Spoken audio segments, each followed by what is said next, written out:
The last prelude of the Well-Tempered Clavier is almost shockingly bizarre. I thought it was all but unlistenable the first time I heard it. So naturally what I want to do in this episode of Amateur Hour is sell you on it. Maybe not make you fall in love with it the way that I eventually did, but at the very least enjoy it more, and at the very, very least appreciate and understand what Bach was trying to do with this odd, bizarre little prelude.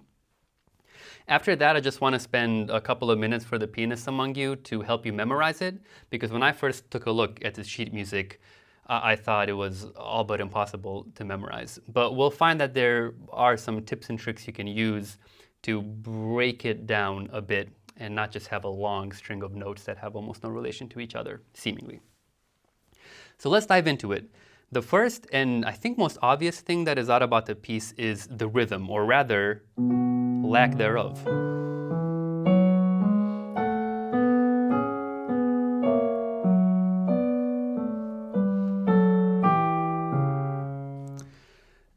This, what I just played, basically goes on for like 3 or 4 minutes. The left hand, the accompaniment, does just that. It's just 1 and 2 notes to the beat, 3 and 4 and 1 and 2 and 3 and 4 and 1. For 3-4 minutes, it just keeps flowing, not even flowing like a river, it's flowing like molten lava. Just non-stop, bum, bum, bum, bum, bum, bum, bum, bum.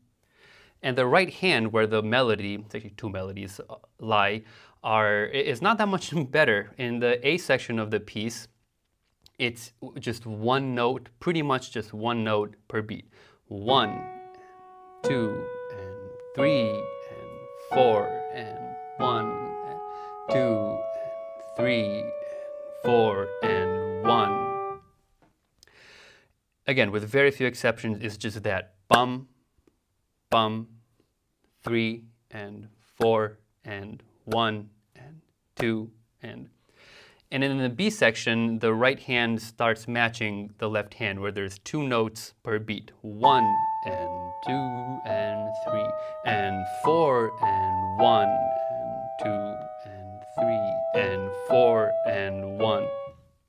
So putting it together in the B section, the left hand's doing 2 notes per beat. The right hand is doing 2 notes per beat.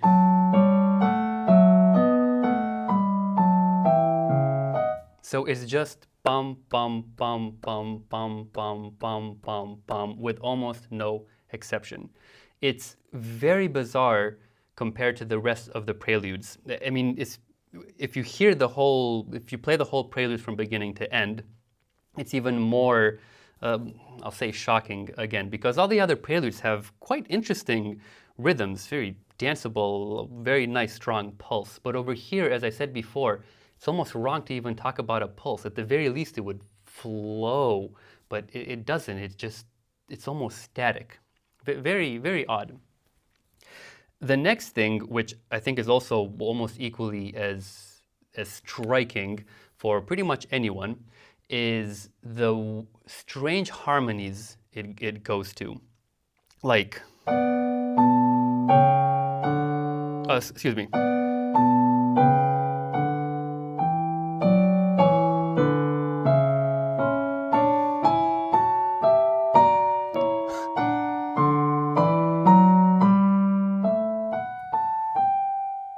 Or here at the end when he does, how's it go?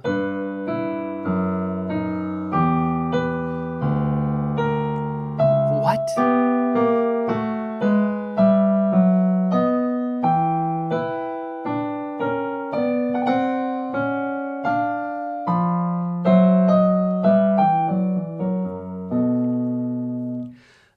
From beginning to end, Bach just hits us with harmonies that are so far away from just the standard that we're used to. A lot of, to use technical terms, a lot of chromaticism, a lot of diminished chords, a lot of things that are not your basic 1-4-5s, 2-5-1s, stuff like that. On the little more technical side, this piece isn't even in the minor key. It's in B Dorian. Let me just give you a brief understanding of what modes are, not for pianists or musicians among you, just to have an idea of why the very key that this piece is in is a little odd. I joked rather facetiously a couple of times that minor scales, minor keys don't exist, that the major scale is the truth. That's not true. For historic reasons, social reasons, all sorts of reasons, probably acoustic as well, minor keys, minor songs are, they do exist. But let me explain why I say that I think the major scale is really the truth and everything else is just a reflection of the major scale. And it's the case here as well. Our major scale, do, re, mi, fa, sol, la, si, do, that's, I think it's also called the diatonic scale. If we take this as the truth, and I mean, I think this is how Western music developed, is ultimately from a diatonic scale. If we take these very same notes, but instead of starting on C, on do, what if we start on this note, on la, on the sixth note of the scale, 1, 2, 3, 4, 5, 6. Suddenly we get a slightly different feel from something, well, let's say happy, to something, I jazzed up the minor scale a bit, but you get this idea, something different. So naturally you might ask yourself, well, what if I play the notes of the major scale, do, re, mi, fa, sol, la, si, do, but instead of starting on the first note or on the sixth note, what if I start somewhere else on this note? And sure enough, you can do that. This is called the Dorian mode. So basically, you have your major scale, that's your truth. And you can choose to root your song, to ground it in any one of these notes. If you ground it on the first note, you have your standard major scale. If you ground it on the sixth note, you have this, the minor scale, minor keys. But you could theoretically start it on any one of those 7 notes. It happens a lot rarer, more rarely, but it does happen. The Simpsons is in a mode. You can check out other YouTube videos for that. Anyways, the Dorian mode, which is starting the major scale on the second note, feels kind of minor-ish. It is pretty similar, but it is different. I mean, listen to it. So if we were truly in B minor, which this piece says it's in, it would sound something like this. Here's a sample harmony. It would be like,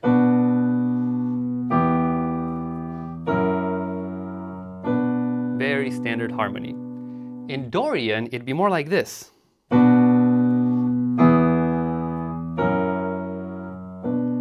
Did you hear that difference on that second chord from,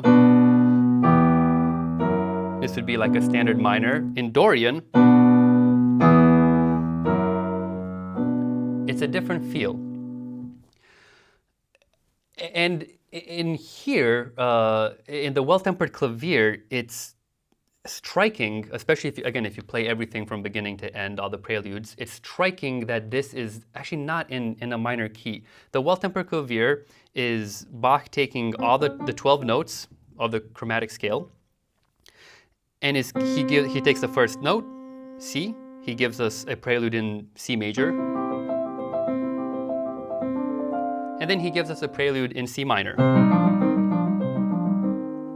Moves on to the next note, C sharp, gives us a prelude in C sharp major, then C sharp minor, and so on and so forth. But finally, when he lands here on B, after the B major prelude,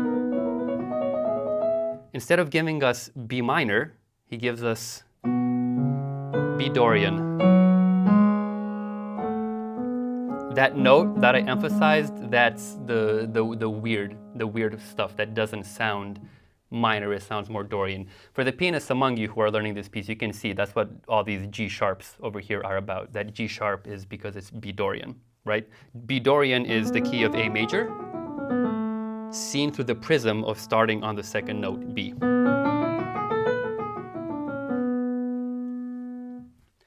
Now the fourth thing that is bizarre about this piece, and again, it's a little harder to notice, unlike the rhythm and the harmony, which is very odd and very obvious. This next thing is, because it's so simple and subtle. Recall that every prelude is defined by a rhythmic fragment, a theme, like a building block, which is generally a pretty complex thing from...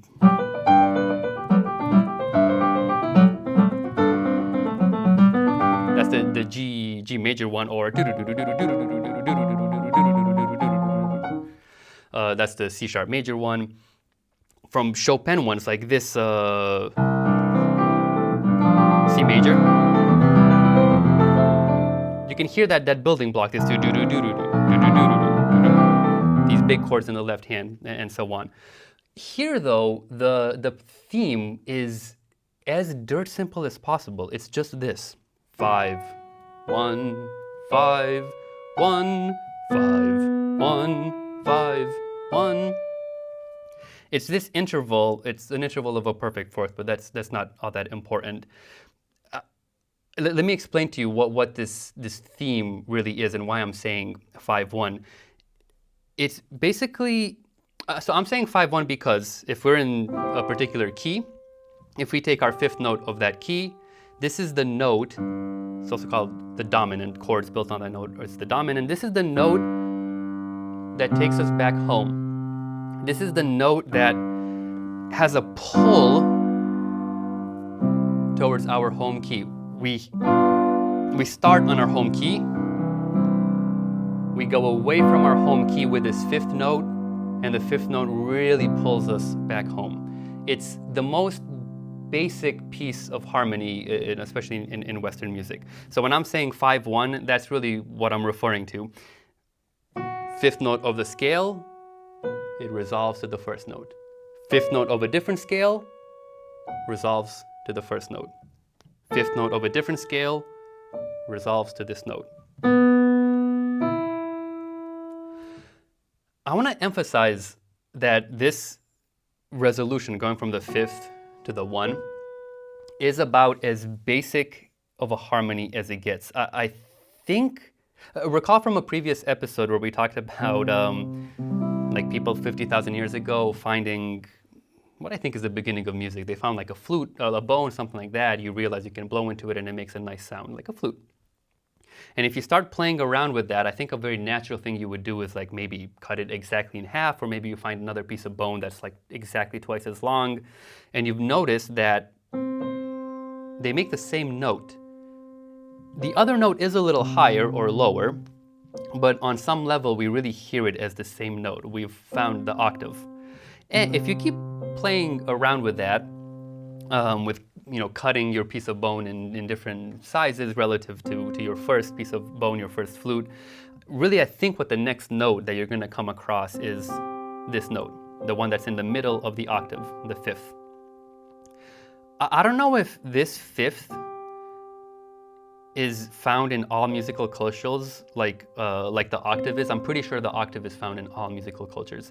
But I would guess, my hypothesis is that in almost all musical cultures, we also have this fifth for all sorts of reasons that we're not going to get into.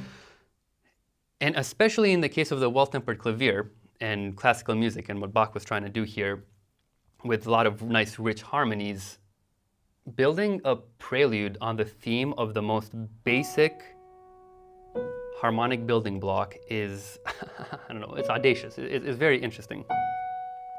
Because again, besides next to the octave, there is nothing as basic and simple and harmonic as going from the fifth to the first. The last thing that's odd about this piece is the structure.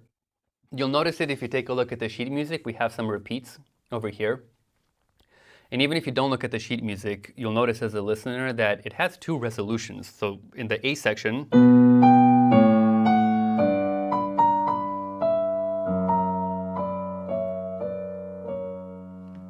that was a resolution. And then it just picks up again out of the ashes. And it has a second resolution. All the other preludes don't do that. All the other preludes start in a particular key. They do some things. And then they end at some point back in that key. This piece is structured like a dance. The dances of Bach's time, in the suites, have this structure where we start in a particular key and we have an A section that resolves on the fifth. This is F sharp major, that's the fifth of the key that we're in, B minor. Then we repeat that, again, B minor, end on F sharp. And then in the B section, we start on F sharp, we end on B minor, and we repeat. Start on F sharp, end on B minor. This is the only prelude that does that. I don't play the repeats. I don't think they're necessary, especially if you're going from beginning to end. That's just me. But even without the repeats, the prelude does feel different because it has those two resolutions. There's going to be two places in the piece where you feel like, oh, the piece has ended. It's the only prelude that does that. So to recap, to end this list of the oddities of the prelude, why does it even matter? Does knowing this thing, does knowing these things help us like the piece a bit more? And I'm honestly not so sure. I think that's a bit of an open question. It certainly can help us appreciate it more because we can see it in a different way, see it maybe in a more compositional way, or maybe a little bit through Bach's eyes, trying to understand what he was doing with the piece. And again, on that level, it is very interesting, especially in the context of the Well-Tempered Clavier, which is Bach trying to explore all these rich harmonies that a tuning system that is pretty equal can give you, where every key, where if you're doing, a major scale in any one of these 12 keys is going to sound good. So you can end up with some funky harmonies and going to places that generally pieces of his time would not go to. So in that context, this piece has a lot of extremes. It has the most basic theme possible, this 5-1, coupled together with some of the strangest harmonies, very chromatic.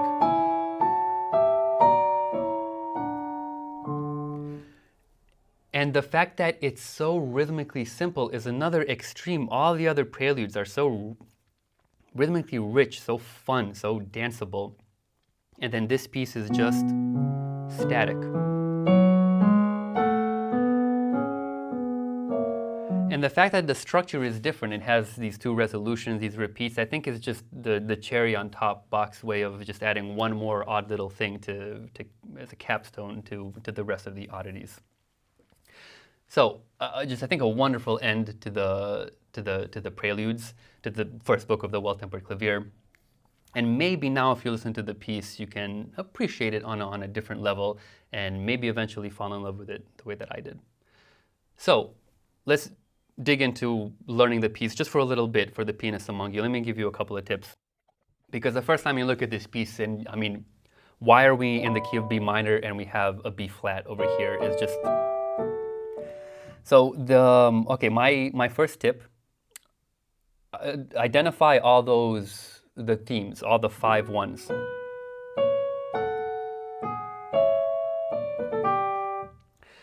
Seeing where the theme happens, where we're going from the 5 to the 1, it's a fence post. It kind of grounds you. It's a thing that you don't have to memorize too many notes because you know, oh, okay, I'm doing a 5-1 here. So I memorize that I'm starting on F sharp, and you know that, oh, if that's the 5th, the 1 would be B.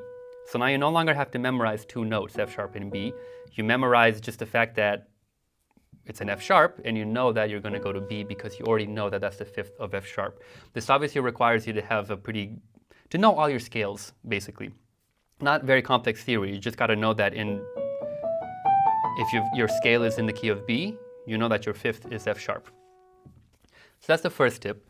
The second one is to find all the resolutions. This is a really useful one. For all the weird places that this piece takes you harmonically, there are pretty standard resolutions. There's a lot of places, I count like 10, maybe 12, where the resolution is pretty clear. For example,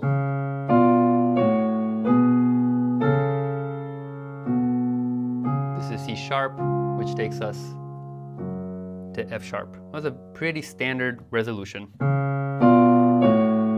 F sharp, 5, 1. Or very similarly, E minor, B major, which is the fifth of E minor.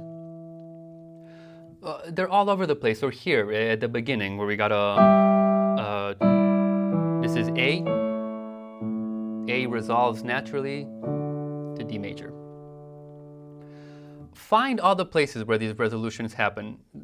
It helps because you break down a long series of notes into smaller sections, and this helps memorize.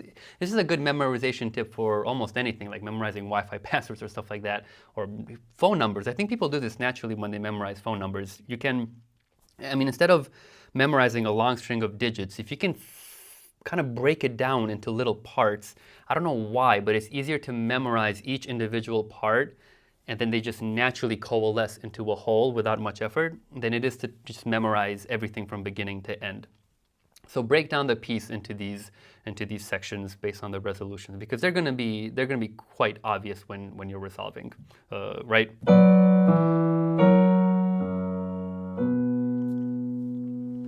The third tip, and we talked about this before, I think I forget in which episode, another Bach one, is to look for patterns. This piece is rich with patterns. Let's take a look at let's take a look at the beginning. This is a pattern right at the beginning here.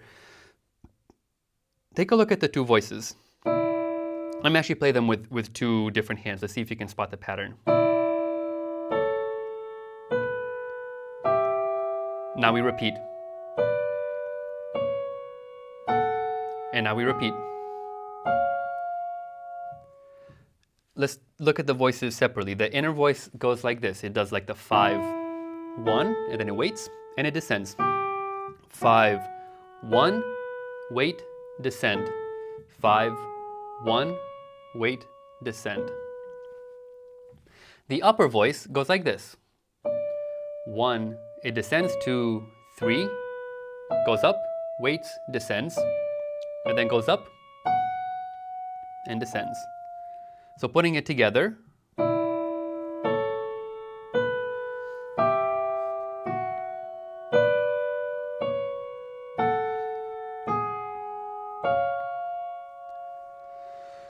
and it happens again right afterwards when it goes like this.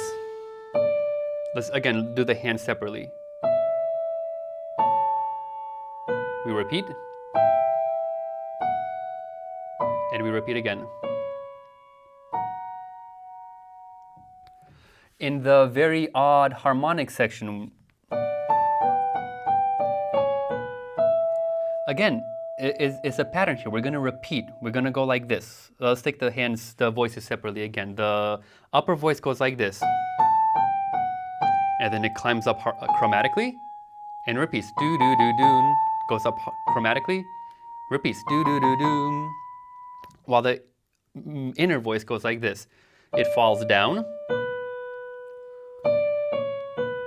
Falls down, do, do, do, and then falls down again. So putting it together, try to hear those two voices and the way each one repeats.